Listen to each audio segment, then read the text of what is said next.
Bueno, pues os damos la bienvenida a la sesión de la tarde de hoy, del miércoles día 11, de la primera jornada del Congreso.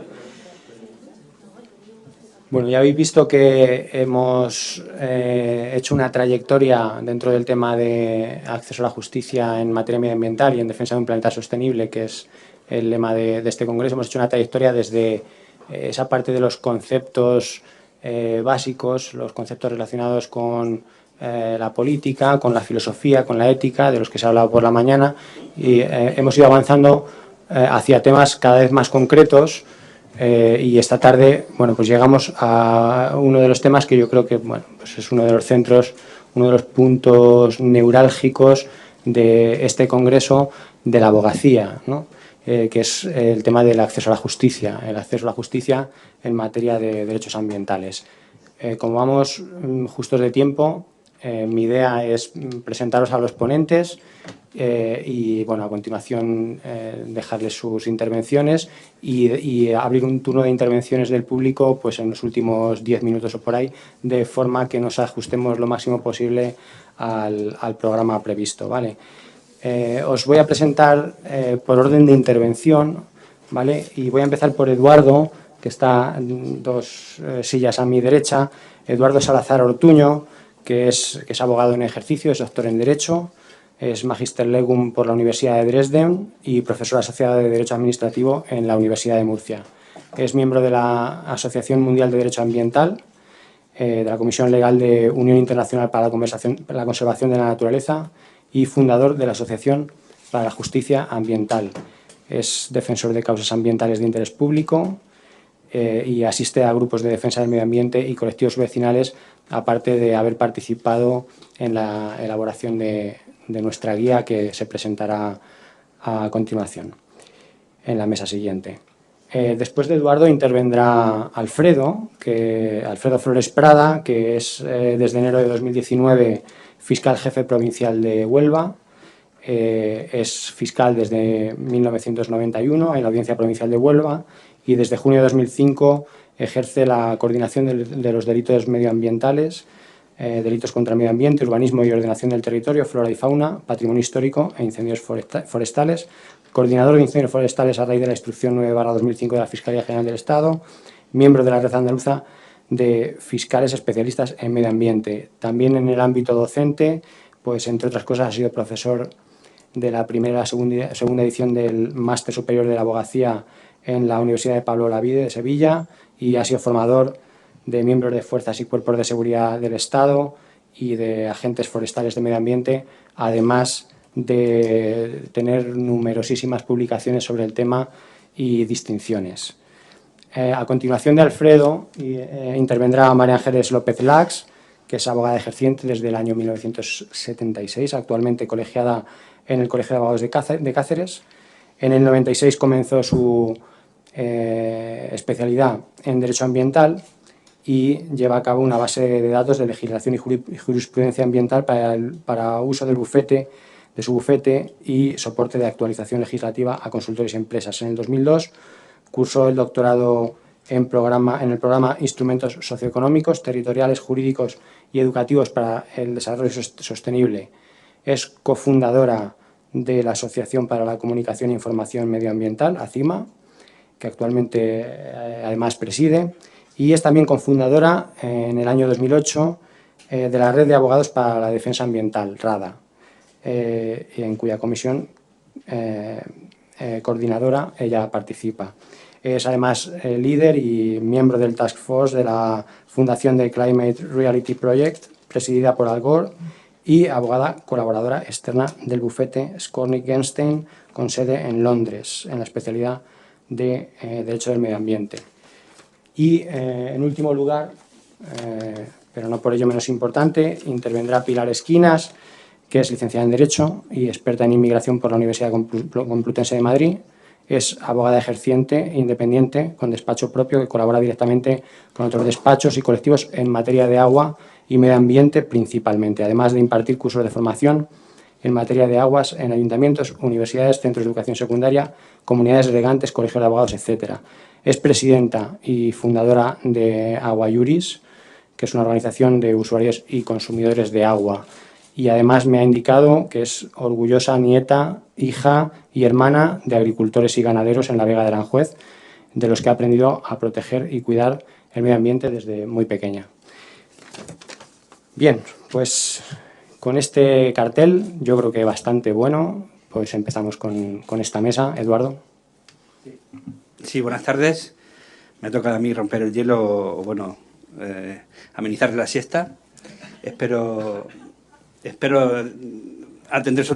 reclamar su atención con unas reflexiones acerca del acceso a la justicia, que es lo que nos trae aquí, el acceso a la justicia ambiental, que he tenido la oportunidad de investigar y de sistematizar en unos trabajos de investigación, pero que esos trabajos de investigación que he hecho en la universidad se han basado en una experiencia no solo mía, sino de compañeros también, compañeros abogados ambientalistas, a la hora de identificar cuáles son lo que voy a hacer, identificar las barreras que nos encontramos día a día en los tribunales y para saber si realmente estamos preparados, el Poder Judicial, los procesos, las cargas procesales que hay en los juzgados, si están preparadas para que un ciudadano medio, una organización, defienda el medio ambiente.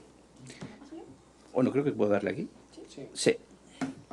El acceso a la justicia ambiental, parte del acceso a la justicia como concepto evidentemente democrático, el derecho a la tutela judicial efectiva, el control judicial de la administración, todas esas cuestiones que tienen que ver con la posibilidad que los ciudadanos en un Estado de Derecho, en un Estado social y de Derecho, pues tengan una respuesta de los tribunales, también de las administraciones, a la hora de exigir el cumplimiento y la defensa de sus derechos, ¿no?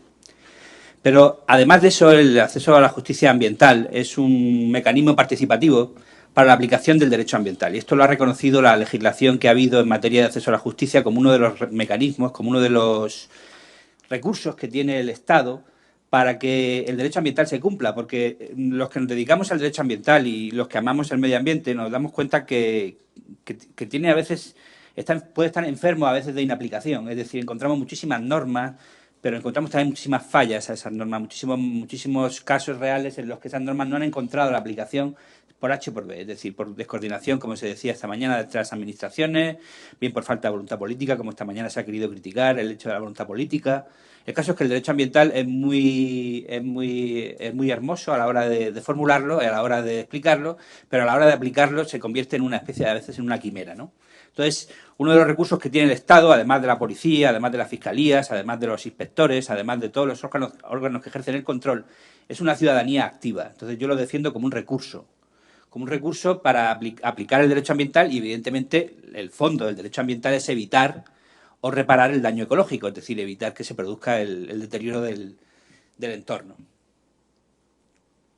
Dentro de los antecedentes legales que podemos encontrar para el acceso a la justicia ambiental, es decir, antecedentes legales concretos de la justicia ambiental, estaría el principio 10 de la Declaración de Río de Janeiro de 1992, que es la que inicia el camino de la democracia ambiental, y en esa democracia ambiental, en esa forma de entender la política ambiental como tener en cuenta los intereses de todos los afectados, establece 3 pilares, y esos 3 pilares, uno es el acceso a la información, otro es la participación ciudadana, la participación en la toma de decisiones ambientales, y el tercero sería el acceso a la justicia. Bien, pues de ese principio 10 del Río de Janeiro, que es un principio que asumieron todos los firmantes de esa cumbre de la Tierra hace ya mucho tiempo, surgió el Convenio de Aarhus en la Comisión Económica para Europa de las Naciones Unidas, es decir, un espacio regional dentro de Naciones Unidas que abarcaba toda la Unión Europea, países europeos que no son de la Unión Europea, la extinta Unión Soviética, Rusia, Estados Unidos y Canadá.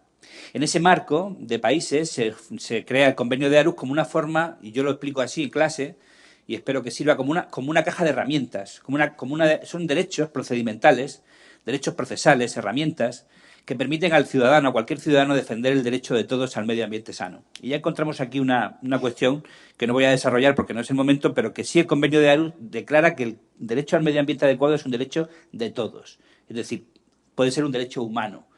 Sabéis que en nuestra Constitución, como esta mañana se ha visto, es un principio rector únicamente, ni siquiera es un derecho fundamental.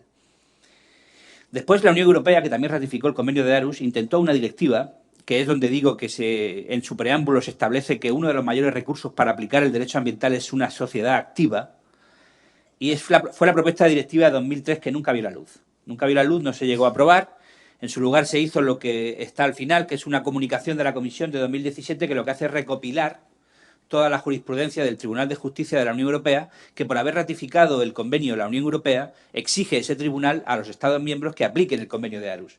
Y tengo que decir que el Tribunal de Justicia de la Unión Europea es muy exigente en el cumplimiento de los requisitos del convenio de Aarhus, pero luego la Unión Europea no es tan exigente para aplicarse el convenio de Aarhus a sí misma. Es decir, el acceso al Tribunal de Justicia por cualquier ciudadano está prácticamente vetado. Es decir, es un acceso que tiene que ser indirecto, a través de una cuestión perjudicial o a través de una denuncia a la Comisión, que luego el ciudadano no tiene control en ese tribunal.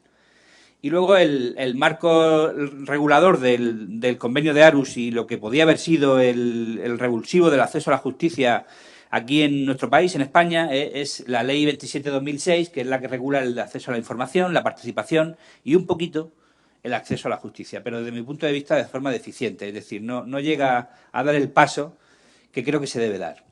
Y lo voy a explicar ahora cuando identifique un poco los retos.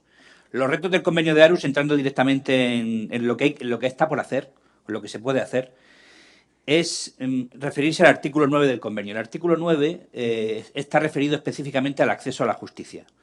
El acceso a la justicia cuando nos deniegan la información, el acceso a la justicia cuando nos deniegan o nos impiden la participación y el acceso a la justicia en general para la aplicación del derecho medioambiental o el derecho ambiental. Pero luego hay un apartado en el artículo 9 que habla de que los Estados miembros identificarán las barreras que existan y intentarán eliminarlas o aminorarlas, esas barreras, esos obstáculos, los intentarán aminorar. Entonces yo lo que voy a hacer ahora, en el poco tiempo que me queda, es identificar esas barreras y hacer unas propuestas para superarlas. Las propuestas ya digo que son un poco extravagantes y me he atrevido a hacerlas desde el punto de vista académico, pero me mojo y lo digo también aquí, las propuestas también las voy a hacer aquí. En primer lugar, la desigualdad de las partes en los procedimientos ambientales, el que ha defendido a un vecino, a un colectivo de vecinos, o a una ONG, que no sea una ONG de las grandes, pero una ONG, pues no sé, pues encontramos que el del combate es desigual. No por el abogado, pero sí muchas veces por los peritos, por el coste de la justicia, y entonces encontramos que es una batalla de David contra Goliat. Y cuando litigamos contra la administración, también. Y cuando litigamos contra la administración y las empresas, pues todavía más. Es decir, podemos tener una playa de codemandados que, frente al que defiende la aplicación, el pequeño David, que defiende la aplicación, hay un Goliat impresionante. Entonces, eso, a mí me explicaron procesal hablándome del principio de igualdad de armas. Y eso es una cuestión que está ahí. Luego, la duración de los procedimientos, en general, los procedimientos ambientales, que normalmente son contenciosos administrativos, están tardando muchísimo tiempo en resolverse. Y eso se conecta con una cuestión que es la de las medidas cautelares. Es decir, si estamos en un pleito, en Murcia hemos llevado un pleito por la contaminación del río Segura que ha tardado 14 años. Hay veces que se tardan 5 años en obtener información ambiental. Hay procedimientos, bueno, el procedimiento de Valdecañas que lleva María Ángel, 12. Es decir, estamos hablando de mucho tiempo. Y en ese tiempo el medio ambiente pues muchas veces se ve degradado. Entonces la duración de los procedimientos es una de las cuestiones también importantes en esas barreras. Las medidas cautelares, que son muy difíciles de obtener, muy difícil de que se pondere el valor ambiental frente al valor económico, frente a la inversión económica o el interés público de la construcción de una infraestructura. Ahí todavía se puede mejorar. La legitimación activa es una cuestión también todavía candente, puesto que no existe una acción popular en materia ambiental. Existe en materia de costas, de patrimonio histórico, en materia de urbanismo, pero no existe a nivel medioambiental. Entonces, no cualquier ciudadano puede exigir la aplicación del derecho ambiental. Hay detractores de la acción popular, ahí está en cuestión la acción popular, pero yo personalmente no soy para nada detractor de la acción popular porque entiendo que ya está el abuso y la mala fe procesal para regular aquellas cuestiones que no sean netamente justas a la hora de plantearse como acción popular. Es decir, que ya estará el juez ahí para arbitrar cuando una acción popular ha sido objeto de abuso. Entonces, la legitimación activa es una barrera procesal decimonónica que hace que el que defiende un interés colectivo como es el medio ambiente tenga que justificar que está afectado directamente por él. Y entiendo que eso no es justo. También la carga de la prueba sería otra de las barreras. La carga de la prueba es efectivamente que cada uno tiene que probar lo que afirma. Y en cuestiones ambientales esa carga de la prueba a veces puede ser diabólica o compleja, muy compleja. Para eso hay soluciones en otros ordenamientos jurídicos procesales, como en argentino se habla de otra forma de enfocar la prueba, que lo voy a comentar posteriormente. Voy muy rápido porque quiero decirlas todas y dejar espacio a los compañeros. Y luego, por último, dentro de las barreras o obstáculos sustantivos, porque luego iré a los económicos, Dentro de los sustantivos estaría la falta de especialización de los juzgadores, es decir, tenemos fiscalías de medio ambiente y eso se ha notado muchísimo, fiscalías especializadas. No hay peritos especializados en materia de medio ambiente, solo en Valencia, que yo sepa.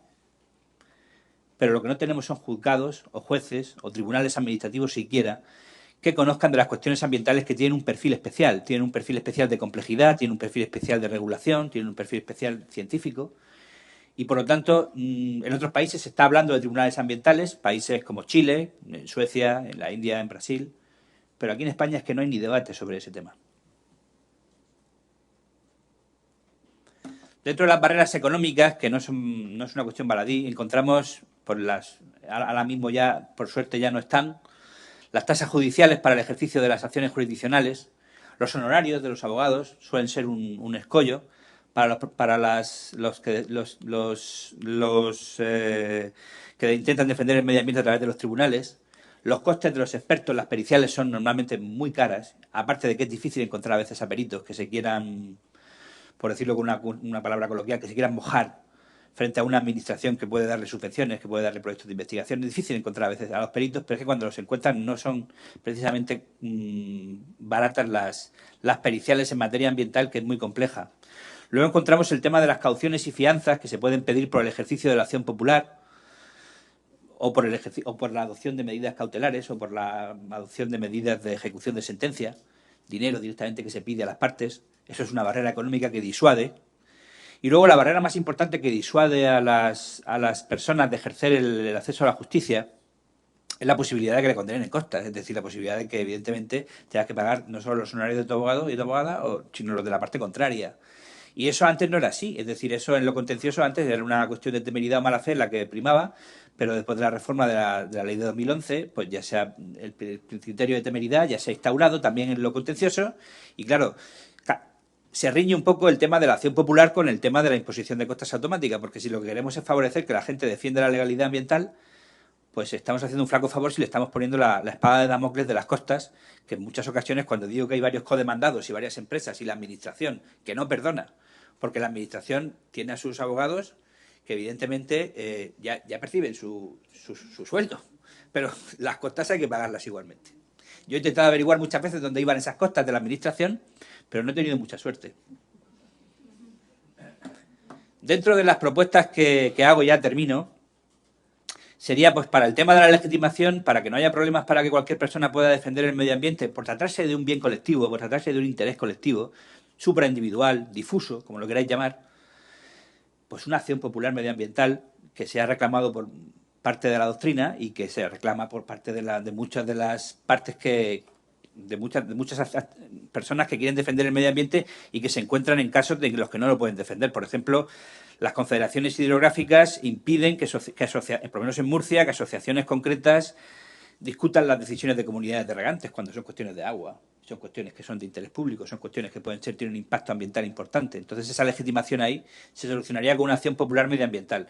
No me he parado a describir la acción popular, entre comillas, que regula la ley 27 de 2006, por si si luego lo vais a hablar, muy bien.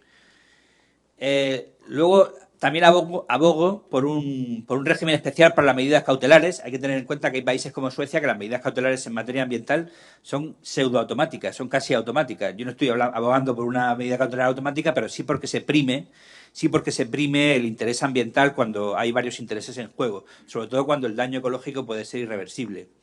Luego también propongo una adscripción de peritos ambientales a los tribunales, y no es ninguna locura porque en Valencia ya existe. En Valencia ya hay un perito que está adscrito a los tribunales de justicia y que ayuda a los fiscales y a los jueces a entender las cuestiones ambientales que suelen ser muy complejas, sin coste para las partes. También propongo la inversión de la carga de la prueba, o la carga dinámica de la prueba. La inversión de la carga de la prueba pasa en no es novedoso en el derecho procesal español, sí en lo ambiental, pero en Argentina se usa la inversión de la carga de la prueba o la carga de la prueba dinámica, es decir, aquel que tenga más fácil probar algo que sea el que lo pruebe, no aquel que lo tenga más complicado. Luego, entre las propuestas, y ya existe, aunque hay ciertas cuestiones todavía sin resolver, de la asistencia jurídica gratuita para asociaciones y también para para ciudadanos que defiendan el medio ambiente, pues la asistencia jurídica gratuita evidentemente les ahorra contratar un abogado, un procurador, salvo que lo quieran elegir ellos, y les ahorra el tema de las costas. También abogo, y lo hago conscientemente, de que hay profesionales muy valiosos en la abogacía, pero el tema ambiental requiere de una especialización, y entonces, igual que hay otros turnos de oficio especializados, pues yo abogo por un turno de oficio ambiental con abogados que tengan una formación y que puedan dar ese servicio a asociaciones o a personas que puedan demostrar pocos recursos y que quieran defender la legalidad ambiental. Luego también propongo la modificación del régimen de imposición de costas, tal y como estaba antes, o incluso que no haya costas si se pierde frente a la administración por el hecho de estar litigando por un interés público, la eliminación de fianzas para el acceso a la acción popular penal o para el tema de las medidas cautelares, y luego como propuesta estrella, que no sé a dónde llegará y si llegará a algún sitio, pero algún juez me ha dado algún golpecito en la espalda cuando lo he dicho, diciendo que sí, que podría hacer falta, sí, que podría ser necesario pensar en una mínima jurisdicción especializada, no sé si en sede administrativa o en sede jurisdiccional, algunos juzgados de lo penal. Yo sé que los fiscales, en la última memoria de la Fiscalía, algunos fiscales pedían juzgados especializados en urbanismo. ¿Y la que se lió? No lo sé, la que se lió. Bueno, pues el caso, a lo mejor lo puede comentar el compañero Alfredo. Y bueno, los tribunales especializados, y ya con esto estoy terminando, creo que se solventarían varias barreras de una, porque lo que haríamos sería tener jueces sensibles, tribunales sensibles con las cuestiones ambientales, y varias de las barreras de las que hemos hablado estarían resueltas con estos tribunales especializados, que tendrían una mayor afinidad con las cuestiones ambientales, tendrían mayor facilidad para entender las pruebas, mayor facilidad para entender la relevancia de las medidas cautelares y para resolver los procedimientos de una forma más rápida. Actualmente, por ejemplo, y ya con esto termino, en el caso... Ya estoy fuera. En el caso del Mar Menor, se ha liberado al juez que está instruyendo la causa penal del Mar Menor, porque se ha pensado que era una cuestión relevante, y se ha liberado a ese juez de instrucción durante unos meses para que pueda llevar la causa. Creo que es una decisión de política judicial muy acertada, y que es un poco el camino de que hay determinadas cuestiones que requieren, evidentemente, de todos los medios posibles del Poder Judicial. Y bueno, si tenéis interés en lo que he comentado, solamente deciros que este libro lo he publicado en materia de acceso a la justicia, y que si queréis echarle luego un vistazo, aquí lo tengo. Muy bien, muchas gracias.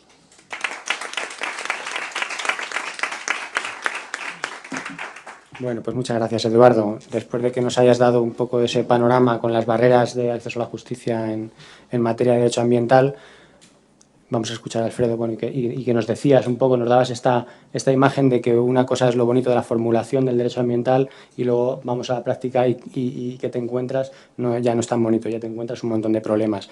Y Alfredo nos va a ampliar esa visión también, explicando cuál es el papel de la Fiscalía, ¿no? Sobrevivir, básicamente sobrevivir.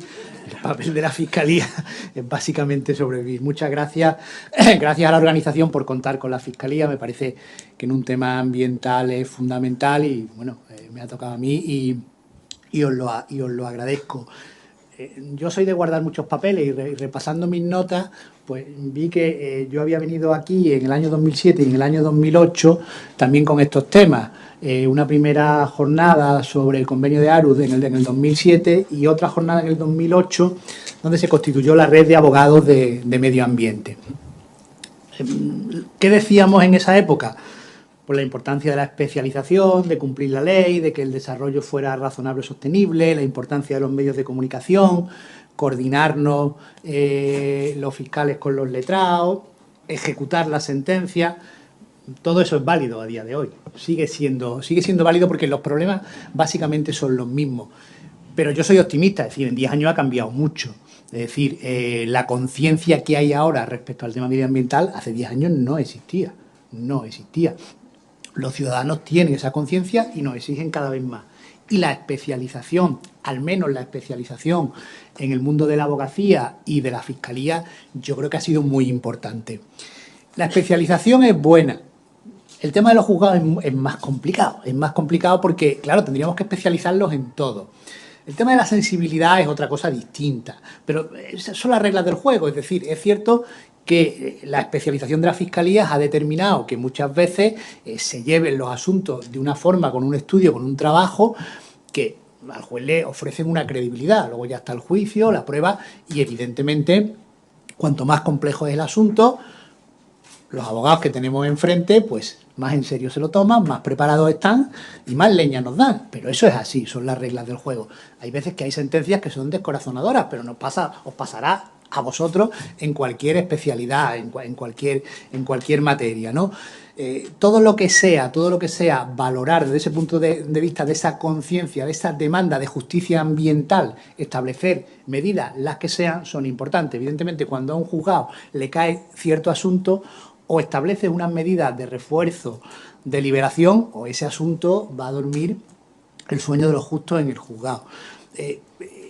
Esta mañana se hablaba del acceso a la justicia y se menciona siempre el artículo 45 de la Constitución, donde hay una cosa importante que se ha dicho: la reparación del daño hay que sustituirla por la restauración. Es decir, quien contamina, quien hace un daño ambiental, tiene que restaurarlo, le cueste lo que le cueste.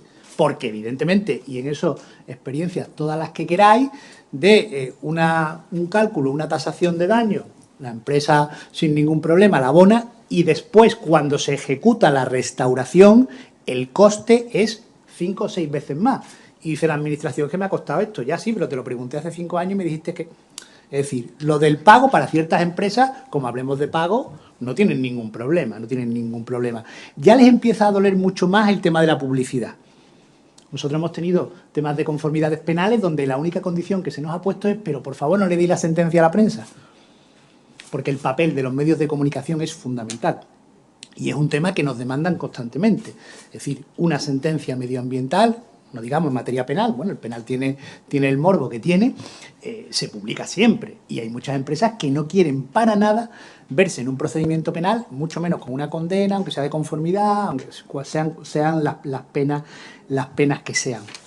Desde el punto de vista de la Fiscalía, yo muy rápidamente os quería comentar alguna cosa. La actuación nuestra específica es en el marco de las diligencias de investigación. Si leéis los últimos datos de la última memoria, el año 2018 fueron casi 3.000 diligencias de investigación. Las diligencias de investigación son la posibilidad que tiene un ciudadano, un grupo ecologista, cualquier persona, de acceder directamente a la Fiscalía, ponernos de manifiesto unos hechos que considera delictivos para que los investiguemos. ¿Y cuál es nuestro compromiso desde el punto de vista de la tutela judicial efectiva? Dar una respuesta. Claro, normalmente cuando damos la razón somos buenísimos y cuando no damos la razón somos malísimos, pero no somos ni tan buenos ni tan malos. Lo que tenemos que hacer es escribir, justificar y motivar. Y mire usted, yo esto lo he estudiado, lo veo así, que usted no está de acuerdo, al juzgado, no hay ningún problema. ¿Qué nos estamos encontrando en esa materia? De todo. Pero nos estamos encontrando algo que hasta ahora no nos habíamos encontrado, y es, una vez terminada una diligencia de investigación, donde decidimos que no vemos indicios de delito y por tanto archivamos, que a veces los denunciantes nos solicitan, en nuestras diligencias no cabe la personación. Son un instrumento extraño, no son un procedimiento judicial, no son un procedimiento administrativo, no cabe la personación. Pero nos está ocurriendo que se nos solicita por parte de los denunciantes, invocando un interés legítimo, una copia, si no completa, de algún informe que hayamos recabado, un atestado del SEPRONA, y efectivamente hay una consulta de la Fiscalía General del Estado del año 2015 donde nos dice que en esos casos, si hemos archivado, no hemos trasladado la denuncia en las diligencias con una denuncia al juzgado, tenemos que atender esa petición, ver si realmente hay un interés legítimo y, con luego todo el problema de la protección de datos, dar esa documentación. Es también una vía de transparencia y de conocimiento. Ya digo, yo es una cosa que se nos ha planteado por primera vez en Huelva a lo largo de este año. Nuestras diligencias de investigación tienen dos problemas básicos. Una, el plazo, 6 meses. 6 meses pasan en nada. O sea, 6 meses pasan en nada y normalmente es complicado. Y después, que no son... ambientalmente, para mí tienen un problema grave, y es que no podemos acordar medidas cautelares. Por tanto, muchas veces, cuando el tema está suficientemente, bien porque nos llega vía policial o porque incluso una denuncia de un ciudadano está suficientemente trabajada, lo trasladamos directamente al juzgado para que el juzgado adopte medidas cautelares. ¿Por qué? Porque una casa ilegal se construye en días.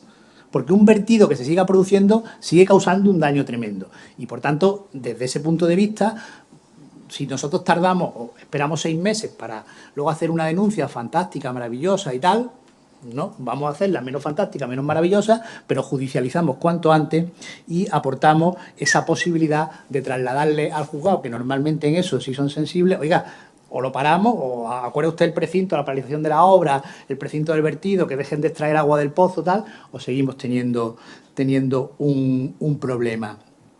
En esa materia es fundamental la especialización en los cuerpos policiales. El SEPRONA, yo en mi experiencia, es un cuerpo modélico. Las unidades adscritas del Cuerpo Nacional de Policía en ciertas comunidades autónomas también, los agentes de medio ambiente también, y a lo largo de estos años de la red de fiscales, el trabajo diario genera esa situación o ese de confianza, de lealtad, de saber lo que estamos buscando, de trabajar con garantías que nos permiten muchas veces facilitarle al juzgado la labor de instrucción. Porque una vez que judicializamos la causa, ¿qué nos ocurre? Pues nos ocurre eso, que los juzgados están colapsados, los juzgados mixtos de los pueblos ya sabéis cuál es la situación, y al juzgado que le queda una causa de esta, nos llama de todo menos bonito. Nos llama de todo menos bonito. Hay que ver lo que me habéis mandado, ¿no? Yo no te, o sea, yo qué más quisiera, sí. Y luego ya el maravilloso 324 del juicio criminal. O sea, ya, en fin, eso ya es panota. Es decir, es imposible, son causas complejas por definición. El problema de los peritos, es cierto, sí que funciona muy bien, pero corremos también el riesgo de colapsarla, la unidad técnica que tiene la Fiscalía de Sala. En ese marco de especialización, las fiscalías especializadas, las fiscalías de sala suelen contar con muchos más medios que los demás. Y muchas veces, la Fiscalía de Medio Ambiente tiene una unidad técnica, técnico-científica, tiene SEPRONA adscrito, Policía Nacional, agentes de medio ambiente, policía local. Eso existe y en determinadas causas podemos tirar de ello. Problema de las acusaciones populares. Las acusaciones populares ahí están.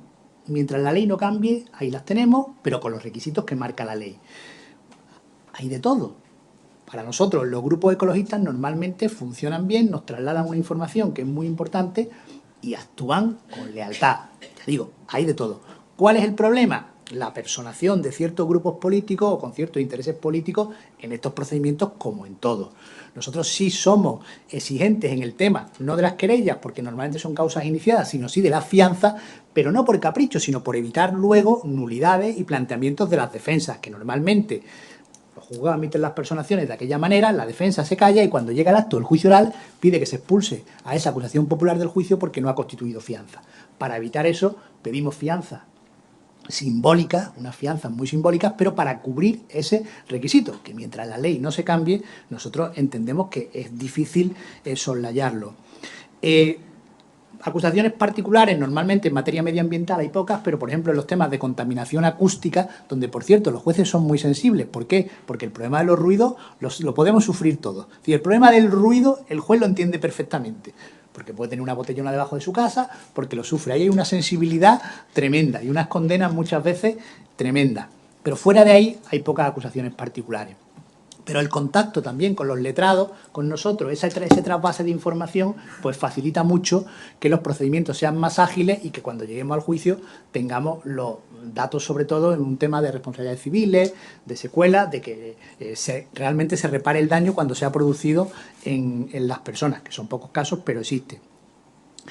Luego, el traslado de la información a la opinión pública, es decir, la figura de los portavoces de la Fiscalía, de los fiscales delegados, de trasladar, ya os he dicho antes, no solo las sentencias, sino muchas veces los escritos de acusación, la información que podamos dar sobre la tramitación de unas diligencias de investigación en temas que han salido en los medios de comunicación y que el ciudadano, oiga, ¿usted qué ha hecho? No se preocupe, que se lo voy a explicar. Hemos incoado una diligencia de investigación, estamos practicando esto y esto, no le digo más porque me puedo cargar la investigación, pero que usted sepa y que cuando terminemos vamos a informar igualmente. Es decir, esa transparencia creo que es fundamental y que luego nos ayuda mucho. Sí, termino ya. Y el tema de la ejecución. O sea, no nos sirve de nada tener una sentencia si no somos capaces de ejecutarla.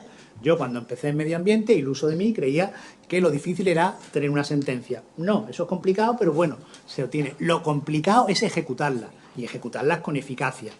En ese tema también la especialización es muy importante. En casi todos los sitios somos los fiscales o son los compañeros que llevan medio ambiente los que se encargan de esa ejecutoria, porque realmente se prolongan en el tiempo. Tenemos también el problema ahora del debate sobre la prescripción de las responsabilidades civiles y, efectivamente, ya os digo, es fundamental que esa sentencia con un pronunciamiento favorable al ciudadano, a la sociedad en materia medioambiental, se ejecute. Por tanto, queda mucho por hacer, sí, pero yo creo que el balance, al menos de estos últimos 10 años, en relación a la especialización de todo y a la concienciación, es positiva. Muchas gracias.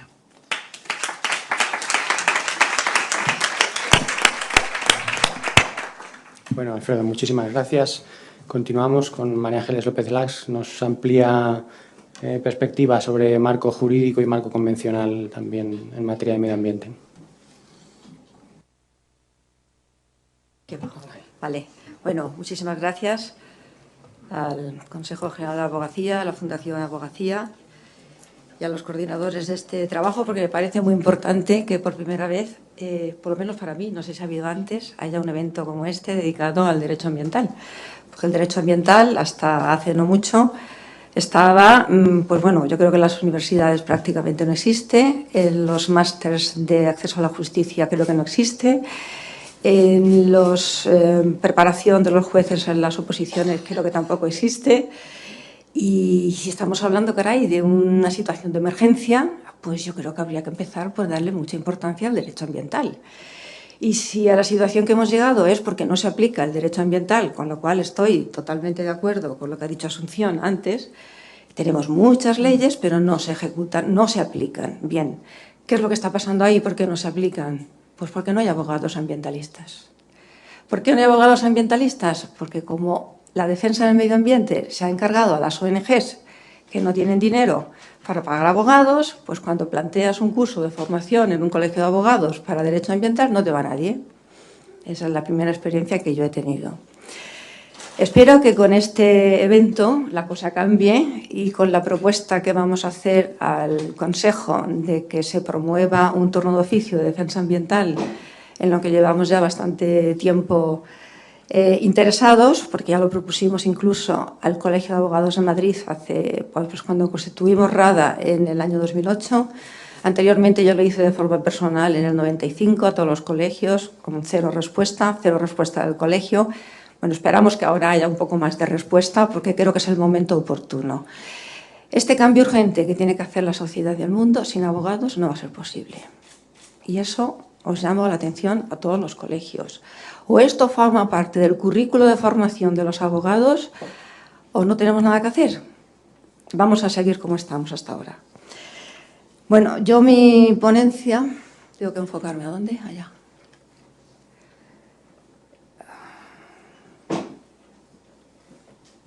Vale.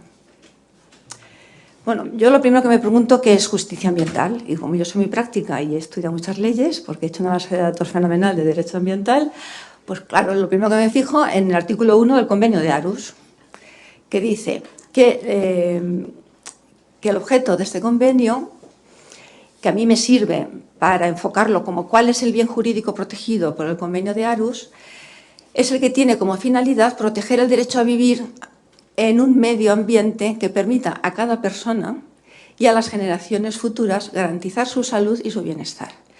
Este artículo, que casi yo no veo por ahí que se le dé importancia, para mí es básico. Y en todos los procedimientos que inicio, cuando se trata de aplicar un texto de una ley, un artículo, porque la realidad siempre es mucho más compleja de los casos que se contemplan en las leyes, siempre me voy a los principios generales, igual que hacíamos con los principios generales del Código Civil, que sirve para interpretar todas las leyes. Bueno, pues esto es básico. Si lo que se pretende con la justicia ambiental es proteger y garantizar la salud y la calidad de vida de todos los que estamos ahora y de las generaciones futuras, ni os cuento lo que nos toca por hacer todavía. Para conseguir este objetivo de garantizar la calidad de vida actual de los que estamos ahora y de los que tienen que venir, el convenio de Aarhus articula 3 instrumentos, 3 derechos que yo creo que todo abogado debería conocer, se dedique o no al derecho ambiental. ¿Por qué? Porque esto lo tiene que conocer cada persona, sea o no abogado. Y es el derecho de acceso a la información ambiental. Con esto, el ciudadano tiene un poder inmenso. Solo con saber el derecho que tiene a pedir una administración cómo lo está haciendo, qué está haciendo, cómo está el medio ambiente, ya está ejerciendo un control impresionante, ya está ayudando a la aplicación de ese derecho ambiental. Luego existe también, además del derecho de acceso a la información, la obligación de las administraciones de dar información, porque el convenio lo que viene a hablar es que tenemos que tener una sociedad informada y bien formada, y la responsabilidad es de los poderes públicos. Esto está pendiente, donde habéis visto administraciones que se dediquen a formar a todos aquellos que van a estar afectados por un proyecto que tenga con un impacto ambiental antes de que se lleve el procedimiento de autorización y que se ponga en marcha. No existe. El derecho a la participación pública en todos los asuntos, en todas las autorizaciones de proyectos y de planes y de estrategias que tengan de alguna manera relevancia o que puedan afectar al medio ambiente. Y luego el derecho a la justicia. Son 3 escalones. Primero, acceso a la información. Sin información yo no puedo participar. Esa información me la tiene que dar la administración para que yo pueda participar.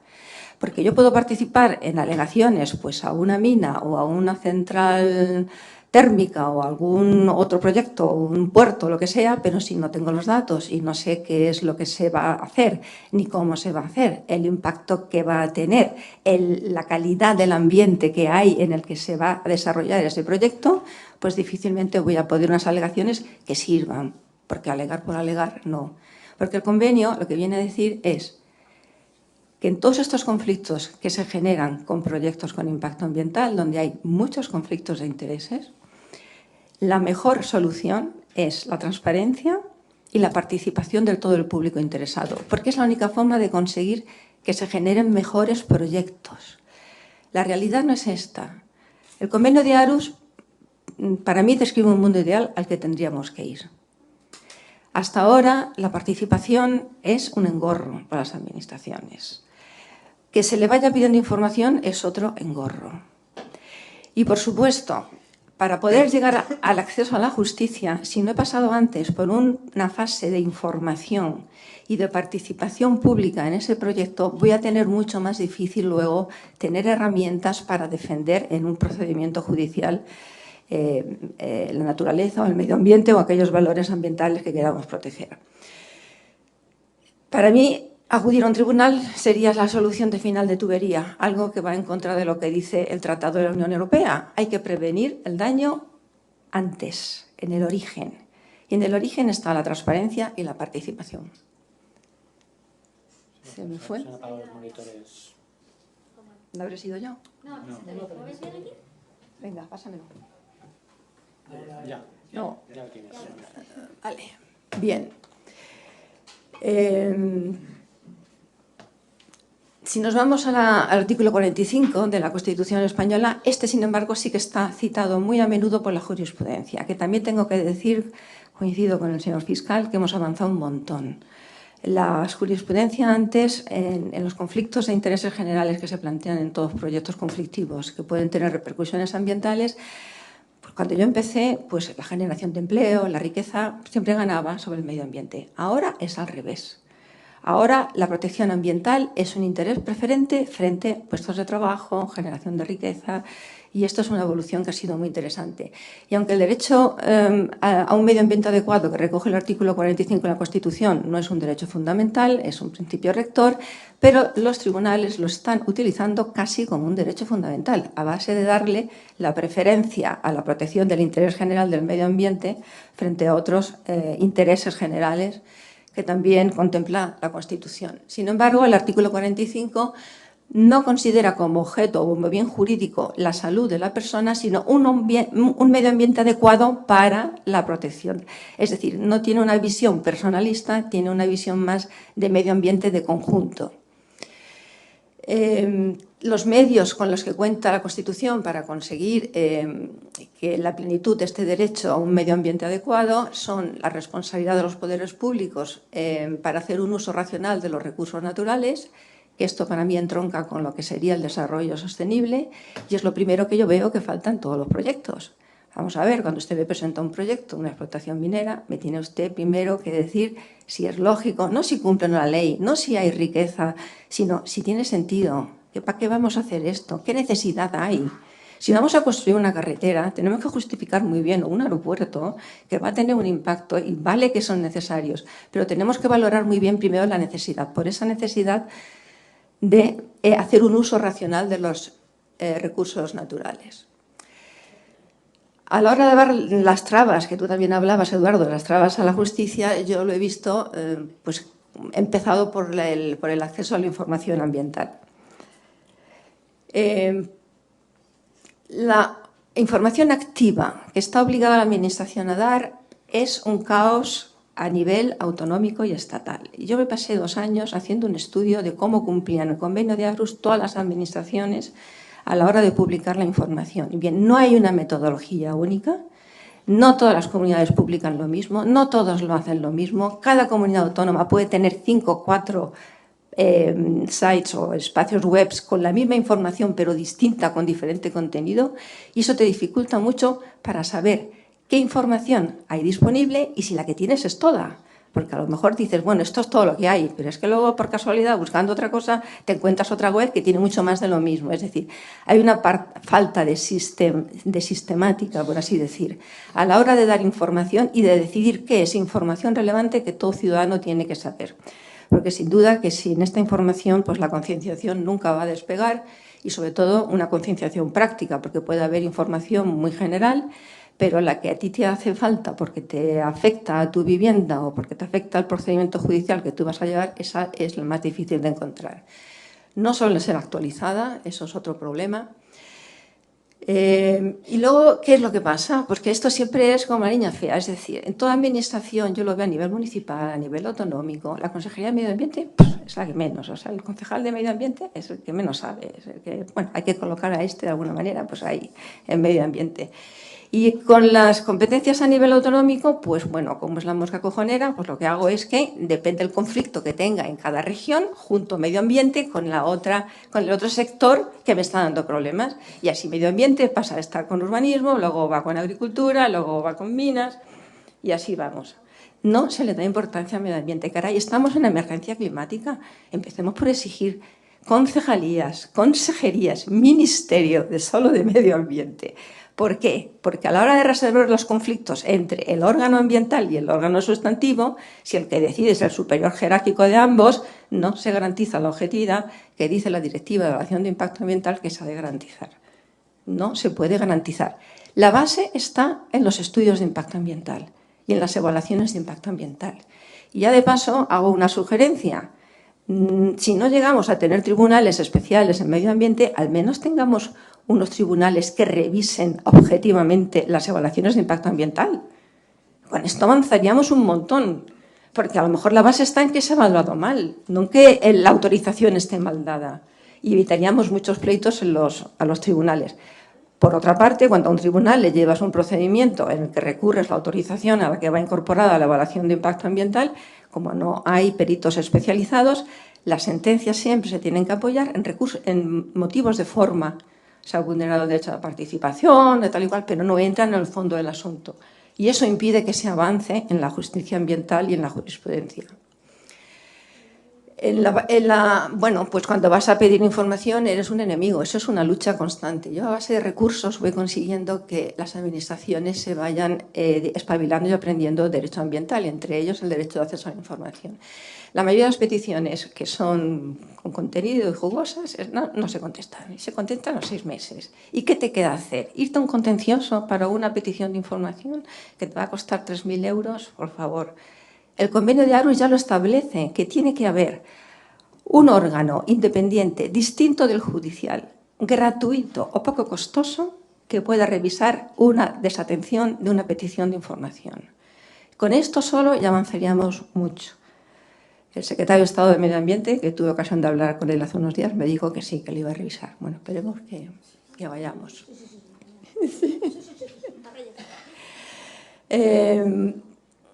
La participación pública, Aarhus no la ve como la vemos aquí en este país, como un trámite de 15 días para alegaciones. Venga, luego las alegaciones se las paso al promotor. Venga, y luego después de lo que ha dicho las miles de alegaciones o las 4 o 5 alegaciones, pues hago una contestación genérica en la declaración de impacto ambiental. No. El proceso de participación es algo distinto. Tiene que darse desde el origen, desde el principio, desde incluso antes de presentarse un proyecto. Dice el convenio que se tiene que estimular al promotor para que sondee a los que van a verse afectados por el impacto de ese proyecto, para ver cómo respiran, si se van a oponer, si no se van a oponer. Esto evitaría muchísimos conflictos.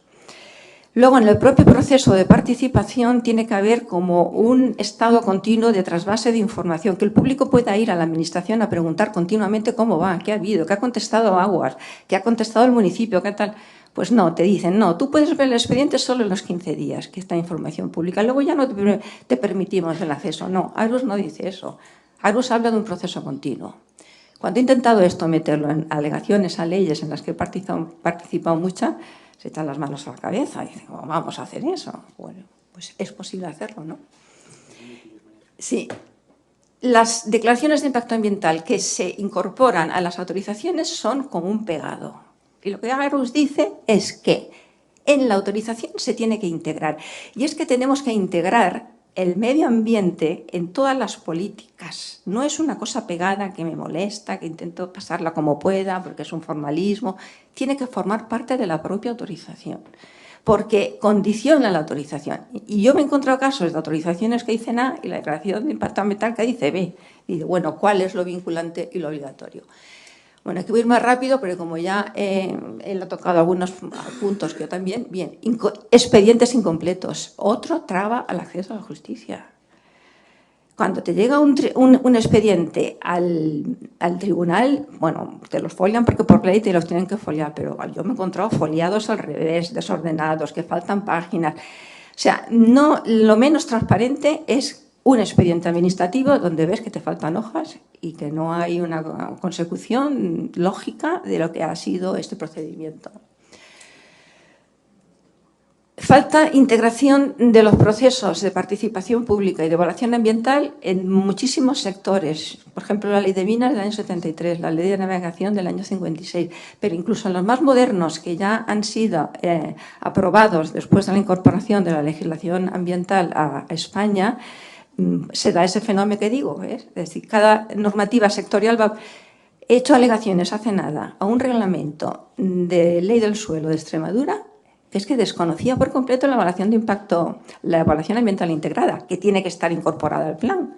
Digo, ¿cómo puede ser eso que a estas alturas todavía estemos así? Pues sí.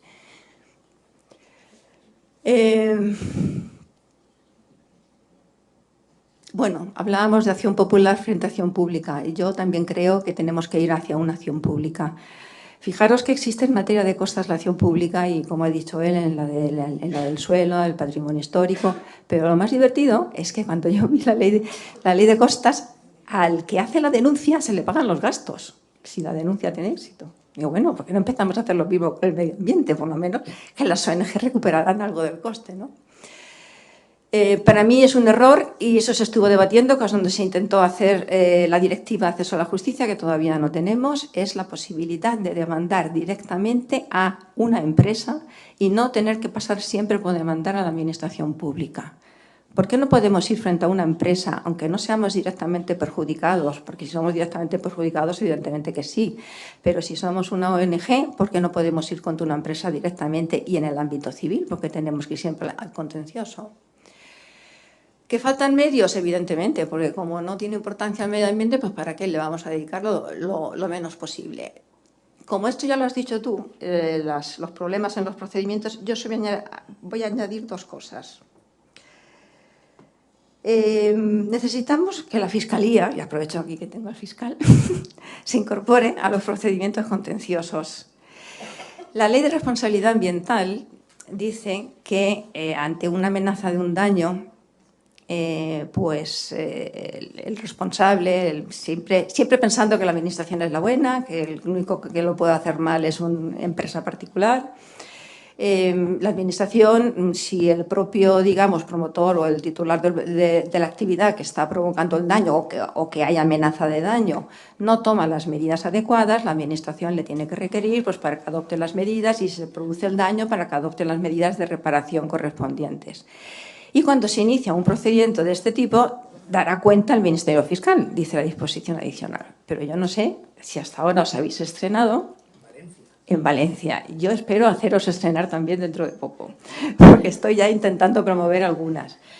Quiero decir que también entiendo yo, y estoy a lo mejor ya sin entrar en el debate, si yo veo que hay una amenaza de un daño, y hace poco me llamaban de Huesca, de unos nidos, estaban ampliando el campo de fútbol, había una colonia de especie protegida del búho chico y se iban a cargar esos pinares, pues porque habían decidido ampliar por allí el estadio, ¿no?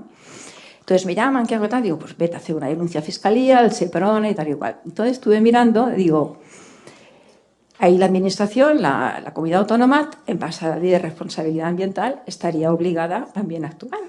Si no lo hace, me puedo ir al fiscal para, en base a la Ley 27-2006, actúe por pasividad de la Administración en tomar medidas de responsabilidad.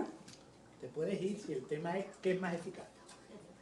¿Qué es más eficaz y más rápido? Yo creo que ahí, con esa situación, cuando metan una máquina un poquito, la vía penal y la paralización cautelar de la obra. Porque lo del tema del contencioso es complicado. Ya. Bueno, no, sí, se fue a la vía penal y prensa, porque esto es lo que más funciona. Y prensa. Vía penal y prensa. Bueno, termino ya. Venga, gracias.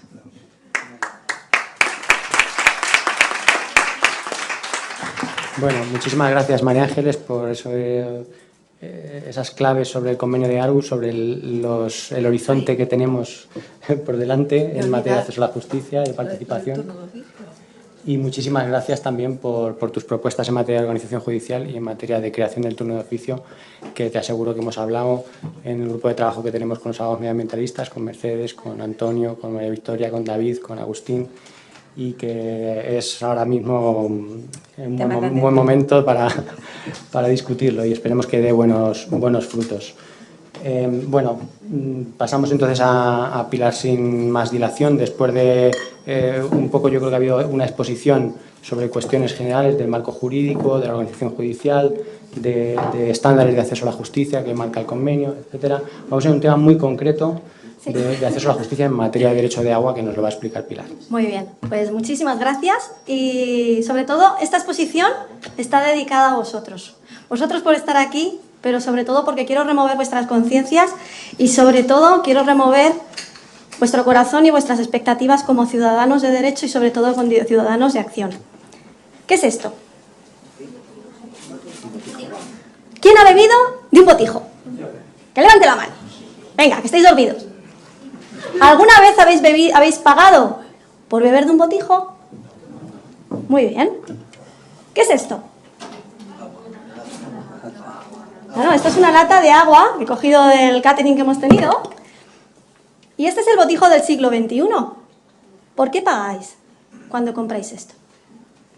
Hoy he estado comiendo con las compañeras de Valladolid y cuando revisas esto, pues resulta que la empresa propietaria es Ocean 52. Entonces coges el móvil, investigas quién es y son exdirectivos de Danone, Schweppes, Coca-Cola, los que han creado esto. Y como tengo poco tiempo, voy a hacerlo muy deprisa, pero lo que quiero, por favor, es que estos 5 minutos de vuestra vida os llevéis este recuerdo de lo que vamos a hablar y vamos a vivir hoy. A ver, salimos, cogemos una nave espacial, salimos fuera y ¿qué vemos? ¿Más tierra o más agua? Ah, qué casualidad.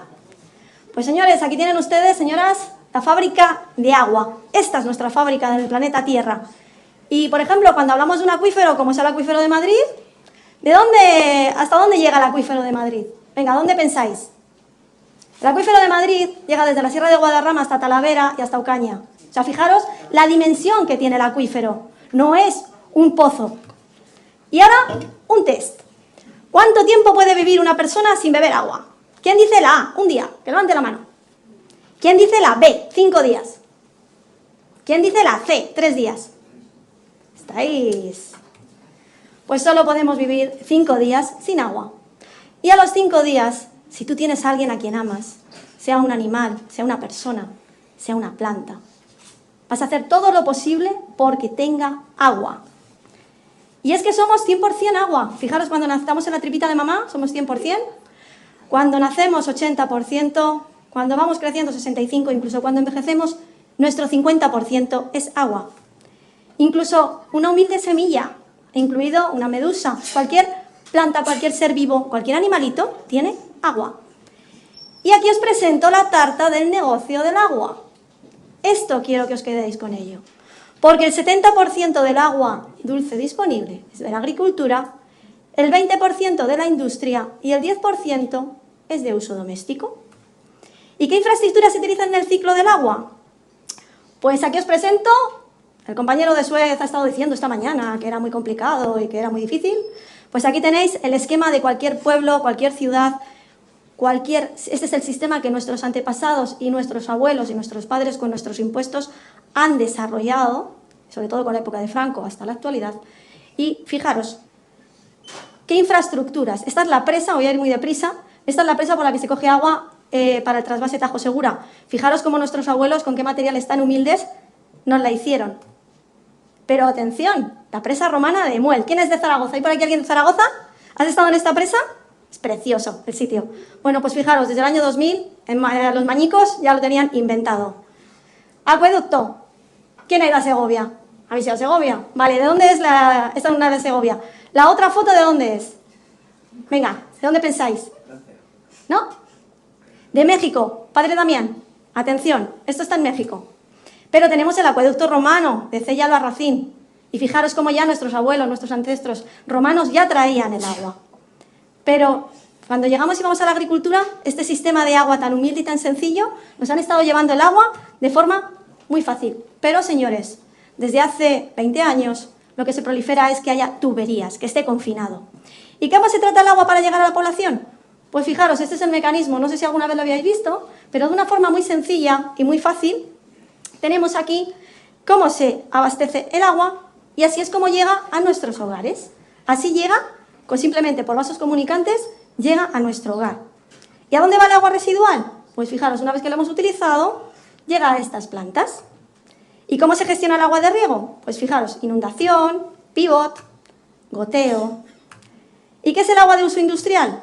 Pues así funciona. Las hidroeléctricas, fijaros, levantando una turbina, levantando una compuerta, mueve la turbina, se genera la luz y una planta embotelladora. Esto es agua de uso industrial. ¿Y desde cuándo lleva gestionándose el agua? Pues fijaros, en la época griega, los pozos del Airón. ¿Alguien ha estado en un pozo sagrado del Airón? ¿Alguien ha estado en el Rocío?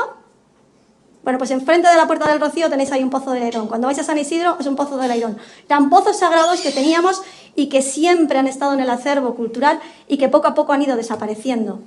Hay uno precioso, os recomiendo que vayáis a Auclés, que es muy bonito. Pero, señores, aquí tenemos la primera querella documentada que hay en Hispania y es precisamente, estos son los bronces de Botorrita, la tabla con Trebieses, que es justamente por un conflicto de agua. Y ya piden, los diferentes pueblos que estaban en aquella zona por un conflicto del agua, le piden ayuda al cónsul para que les ayude y que llegue y ponga justicia. La noria romana, los acueductos, las cloacas, en la época medieval, los molinos de los árabes, cómo se funcionaba el riego, el canal de Isabel II con el capital de la Casa Real, cómo facilitó el agua para Madrid. Y desde el siglo XX, desde 1920 a 1978, pues empezaron a funcionar las confederaciones porque era una forma para funcionar y organizar y repartir el agua de una forma mucho mejor. Pero claro, empezamos a hablar de trasvases. Pero aquí tenéis no solamente el trasvase Tajo Segura, es uno, sino que tenemos muchos trasvases que ya están funcionando. ¿Y por qué nuestro Estado no protege que el agua sea un bien común y un derecho de todos? Pues quedaros con esta viñeta. Y es que el agua es un derecho o una mercancía. Depende de si la necesitas o la tienes. ¿Y por qué? Porque a partir de 2021 el agua va a ser, y se está trasladando y se está generando un gran banco de derechos de agua donde unos pocos van a tener el control del agua y otros ya no somos ciudadanos de derechos, somos consumidores y vamos a pagar por ello mucho dinero. ¿Y qué se está vendiendo o intercambiando? Pues aguas subterráneas privadas, aguas superficiales, aguas depuradas, tierras con derechos.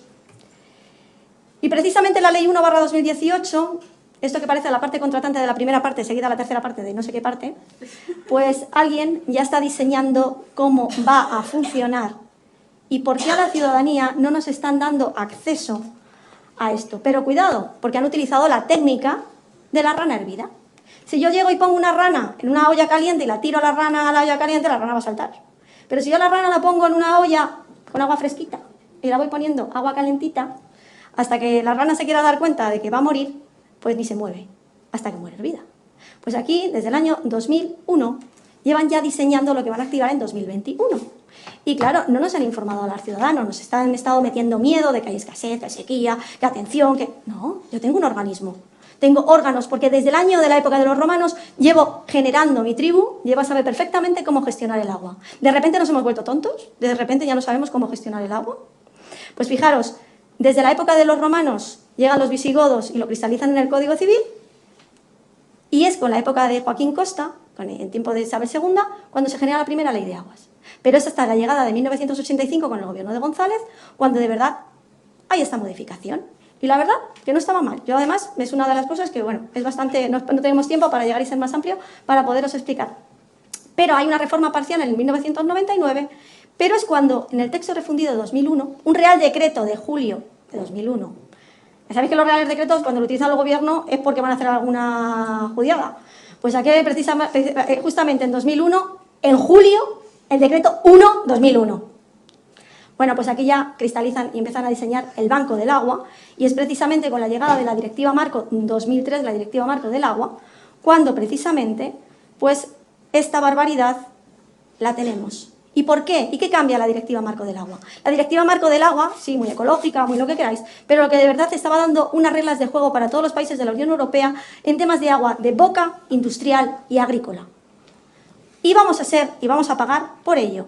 ¿Y por qué es tan importante organizarse y defender los derechos como usuarios y consumidores de agua?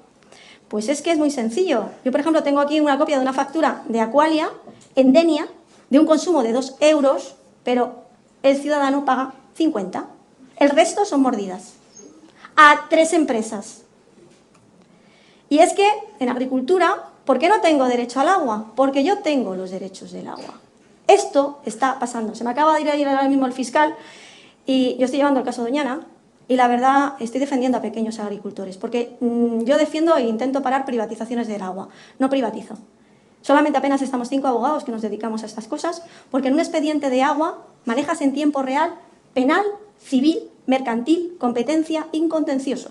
En tiempo real. Y, claro, las costas, todo lo que han dicho y suscribo lo que han dicho los compañeros. Pero cuando yo me fui a Doñana y empecé a ver, porque claro, todo lo que había aparecido en prensa era muy grave, resulta que lo que está en juego son los derechos de producción de las berries.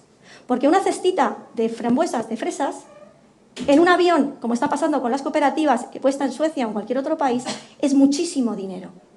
Pero ¿qué ocurre? Que claro, tú ya haces un seguimiento a una, no voy a decir el nombre, de una ONG que está allí, que está financiada por Coca-Cola, que dices tú, oiga, vamos a ver, usted está financiada desde el año 78 por Coca-Cola y está actuando como está actuando.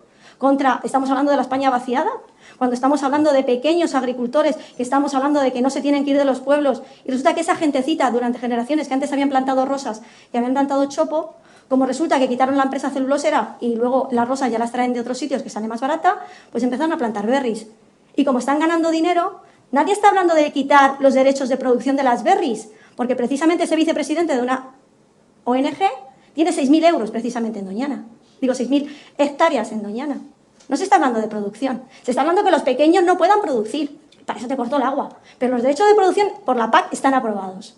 Y eso está ocurriendo. Y es que las conclusiones es que el agua ha tenido y tendrá una importancia esencial en la vida y la cultura de las costumbres de España. Su gestión pública ha sido la base de nuestra civilización. Y de una buena gestión del agua derivan muchas de las tradiciones que contribuyen a un auténtico patrimonio cultural y civil que hay que preservar. Y es que el Banco del Agua fomenta la corrupción, la opacidad y la especulación en el agua.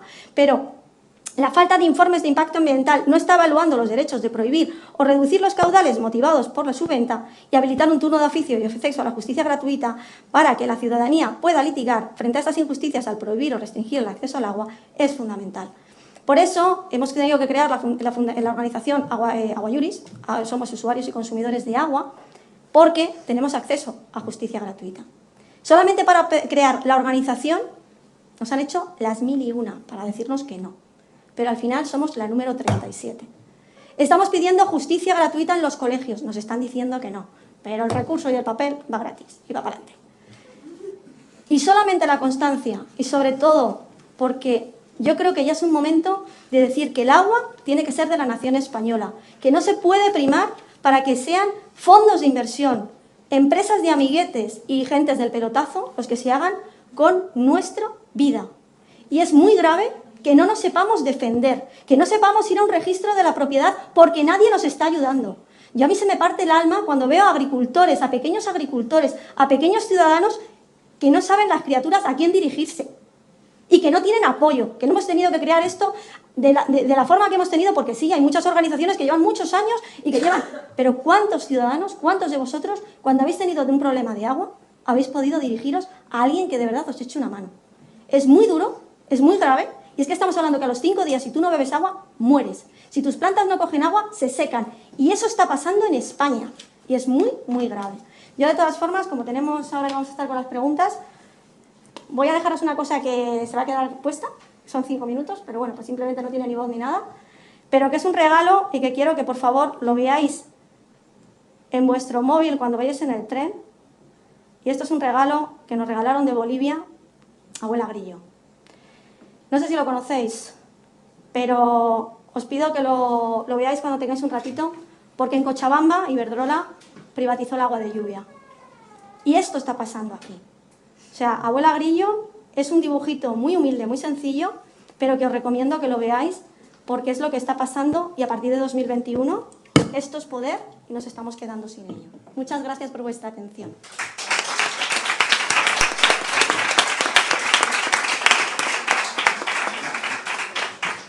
Bueno, Pilar, pues muchísimas gracias, de verdad, por tu intervención. Y tenemos unos minutos para alguna intervención del público, alguna pregunta, si queréis.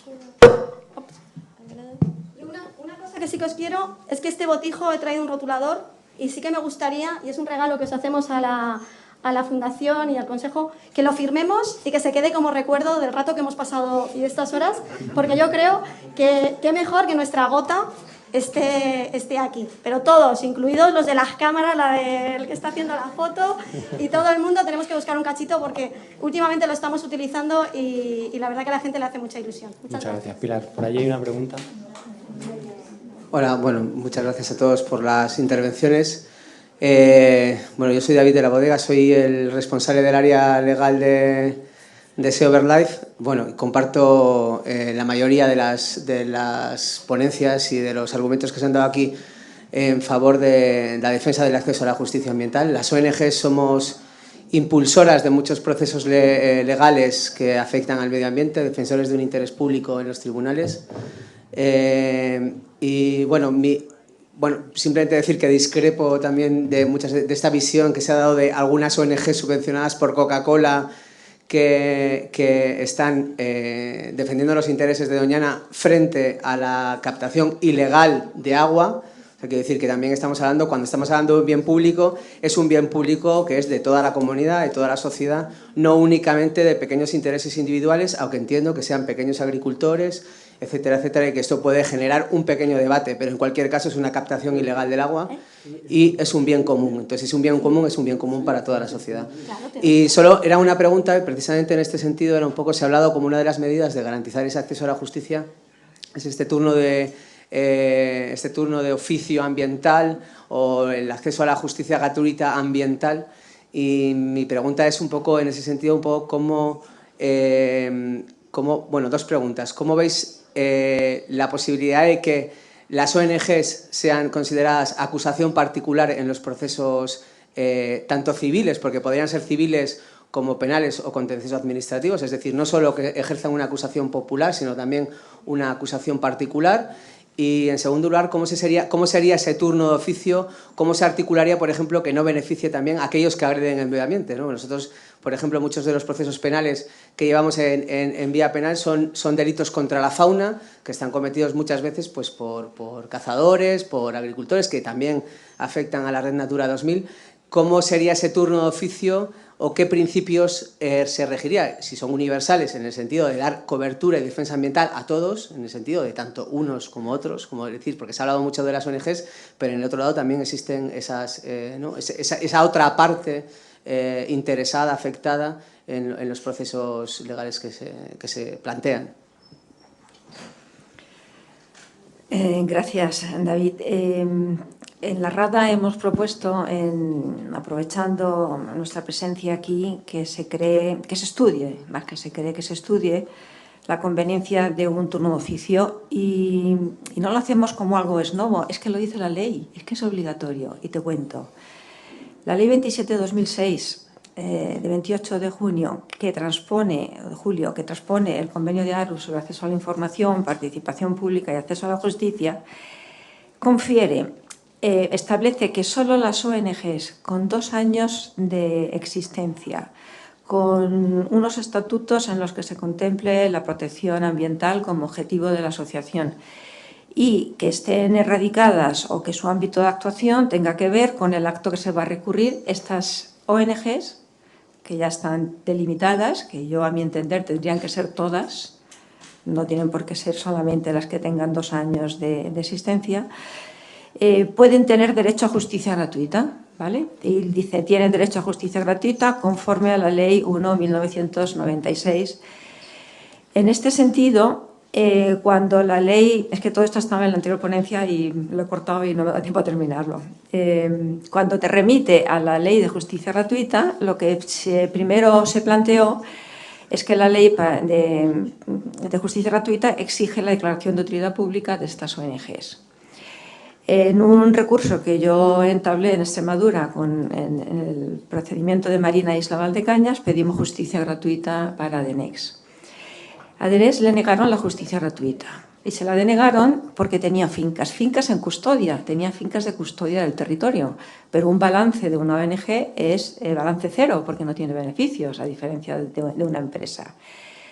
Entonces tuve que provocar el incidente de recurrirlo ante el tribunal y el tribunal nos dio la razón y nos dijo que la ley 27/2006, cuando confiere el acceso a la justicia gratuita y se remite a la ley de justicia gratuita, lo hace solamente en cuanto a, digamos, el procedimiento para solicitarlo, en cuanto a los derechos que confiere la justicia gratuita, pero no en cuanto a los requisitos para solicitarla, porque para eso ya la propia Ley 27/2006 te establece los requisitos en el artículo 22, que son los 2 años, el objeto de protección ambiental y el ámbito de actuación.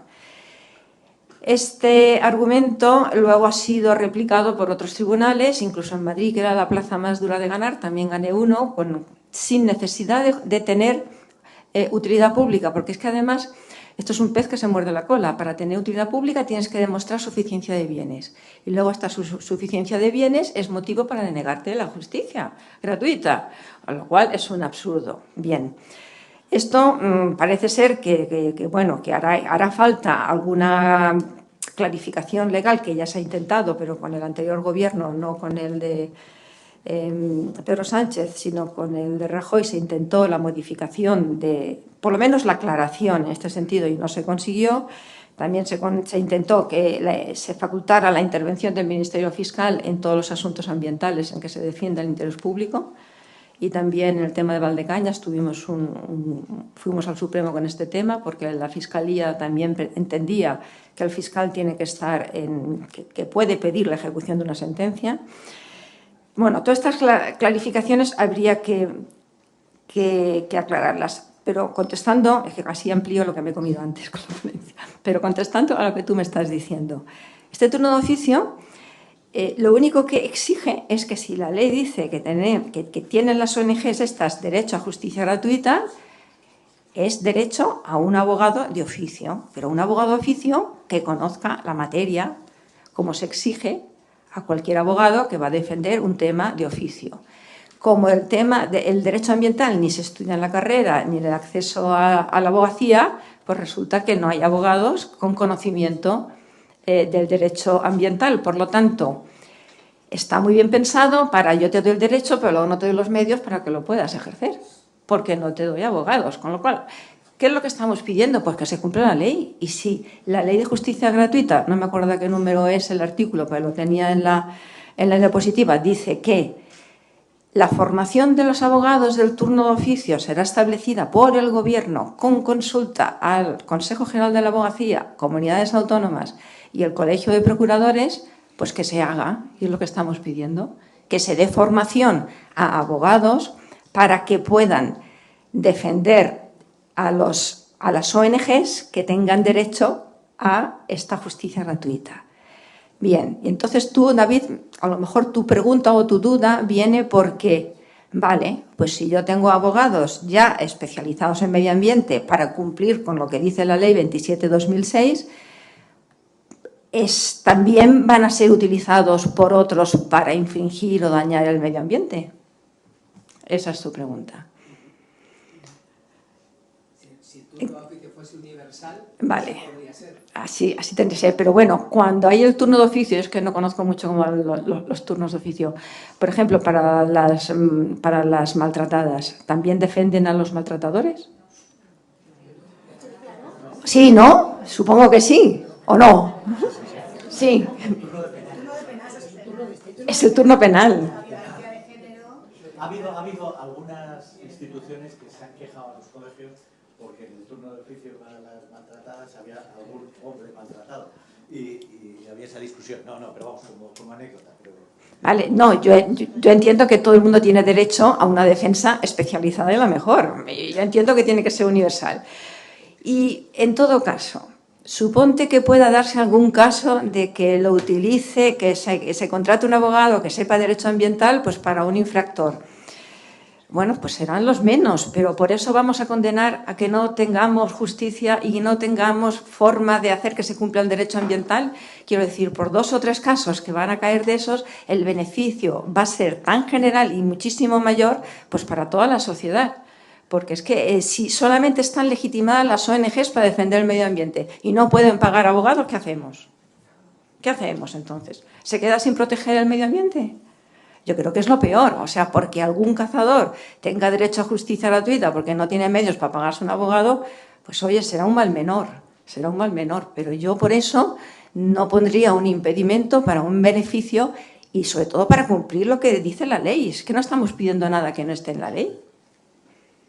Bueno, os pido disculpas, tenemos que terminar, estamos fuera de tiempo. Con este tema creo que la formación especializada es una necesidad, que tenemos que dirigirnos a ella. De momento tenemos esta guía que nos la van a presentar en la mesa a continuación. Muchas gracias a todos.